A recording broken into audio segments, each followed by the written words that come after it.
Hello there everyone, welcome back to our channel again. In today's video, you are going to see how to see private account posts on Instagram without following.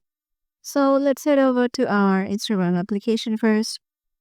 So once you're there, make sure you have logged in into your desired account and then just head over to the search section and search for any private account. Suppose I'm going for this one.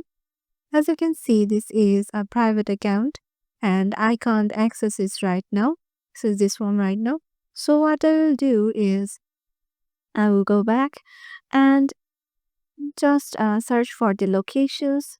So let's search for any place like New York.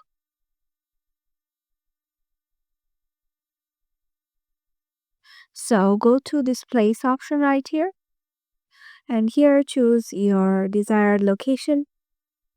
So I'm just choosing this one, Brooklyn, New York.